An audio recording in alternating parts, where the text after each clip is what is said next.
I know it's been a while since I uploaded a video, and yeah, there's several factors why. My last video I explained, fair enough, one such reason. But I'm back, and I've actually got something new, and something that I've wanted for a long time. What you're looking at here is the Jurassic World Destroy and Devour Indominus Rex. Now, a few people have made a video on this toy a lot sooner than I have. Did Best in Slot? I don't know. Gaming Beaver, definitely Victoria's Cantina. If anyone's interested, I'll link to their channels in the description. If anyone's interested, I'd like to know more about them, but there won't be any right now. But I gotta say, this is probably the best Indominus Rex toy ever made. Like, this tops anything Hasbro did. And keep in mind, Hasbro had, tell me, hey, iRex, were Hasbro toys the best Jurassic World toys made? Are Mattel's toys even better? What do you think of Hasbro's line of Jurassic World toys? That's what I thought.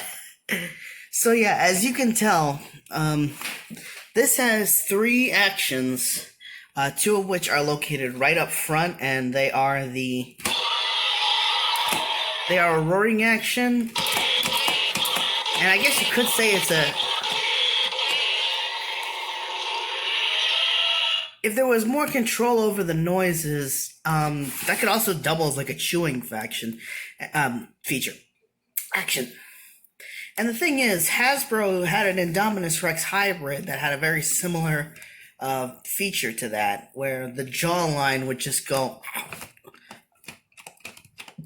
But that one, I believe, the mechanics on it were notorious for being like unresponsive, or they just didn't look right. And yeah, it was argued as one of the worst. Some of the iRex toys were some of the worst things to ever come out of Hasbro's line. But this, I gotta, like, everything from the detailed ridges, the spines along here, the forehead quills, the bumps, the scaled texture, it's, like, nearly perfect. Like, almost as if they just took some of ILM's rendering and ran it through a 3D printer, which isn't too far off from something they might do today. Let's get a look at the real good side. And, yep, nice choppers. A nice bite, and the third function is actually down there inside the throat, and I'll show that off when I get this open. So, yeah, so pretty much every inch of it is well detailed. It's also one of the larger scale toys in the series. Definitely bigger than,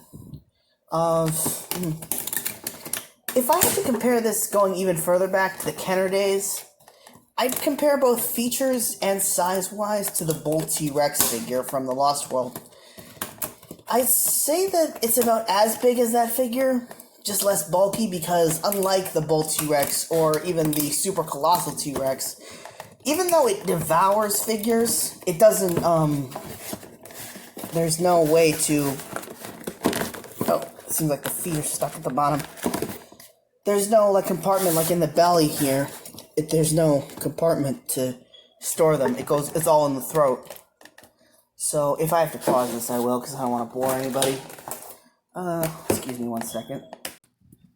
So I just got it off the packaging, and I wasn't too afflicted or conflicted, sorry, with getting it off the packaging more than I would if this was, say, an old Kenner figure from the way back when. Because this does serve its purpose, but if this was a Kenner package, this would have, like, kind of, instead of this steel gradient, it would be, like, in a fake, like a jungle backdrop with, like, fake plants and, of sky back here. And there'd be more action, like Owen would be holding a weapon and sort of, like, trying to take it down. They've got some action posing going on, and, you know, they list the features, but one thing I wanted to compare... This card here that came with it, they call it the collector card. It's still a nice card. I'm going to keep it, obviously. But compared to the old cards from... The one on the left Hunger for Humans with the two T-Rexes from the Lost World.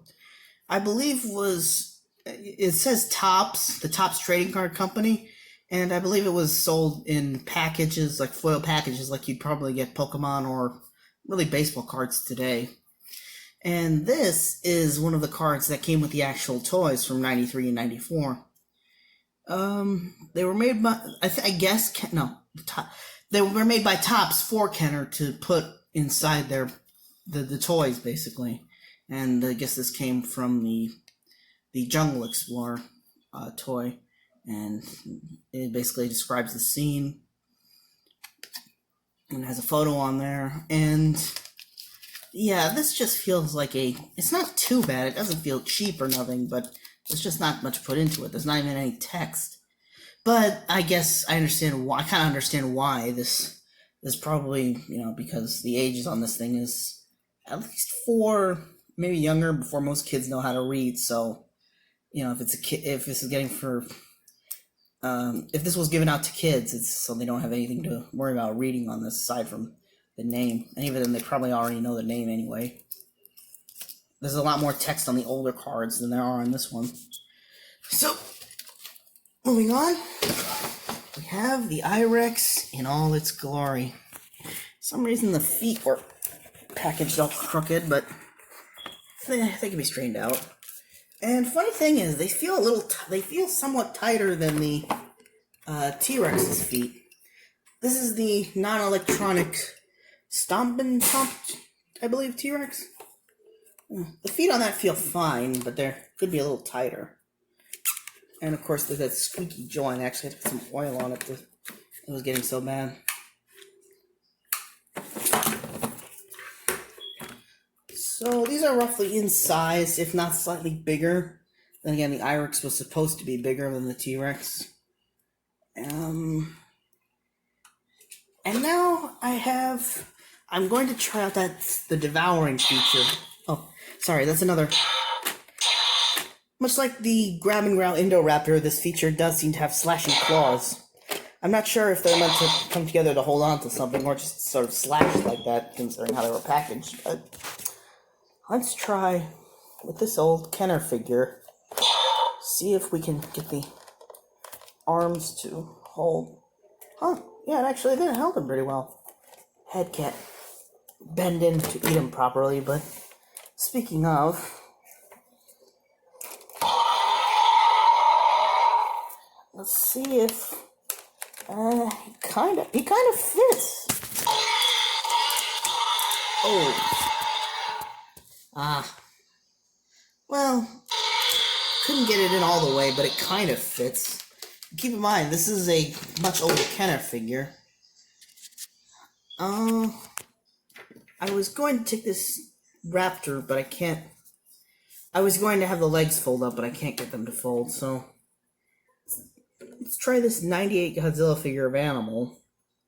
Open wide. Come on, girl. Open wide. And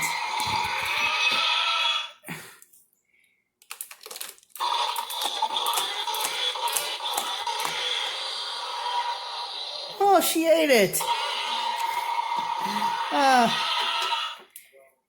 Now let's try Parsifal from Ready Player One. Oh.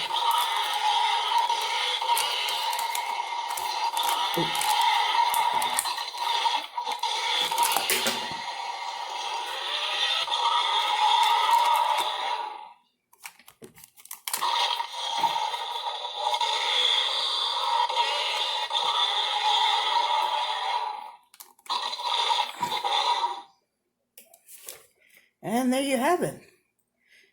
If I have any complaints on this, it's definitely the card. Could be a little better. I could have more like the older cards. I kind of wish it didn't just stop at the throat. Like we have, it's not just the Bull T-Rex from the 90s that had that compartment in the belly to retrieve figures. The Super Colossal T-Rex, which has a very similar feature, can do that. And that's also a Mattel figure. But I guess they didn't want to make it look too bulky to have a compartment that would extend all the way down to the belly. They wanted to be screen accurate, more so than Hasbro was anyway, which they definitely did. Like, maybe the colors could be a little darker, but they look spot on. Like I said, I wouldn't be surprised if they just took a rendering of the Irex from ILM and just ran it through some kind of 3D printing process, or at the very least use that as like what they were looking at as they made the mold for this figure. And I just gotta say, it's great to be back. I had not just this weekend, but especially last weekend, I feel great. I feel fresh and new, a new beginning, so to speak. Hopefully I'll have more content for you guys soon, for anyone still watching this channel. And I just want to say, take care. Have a nice day.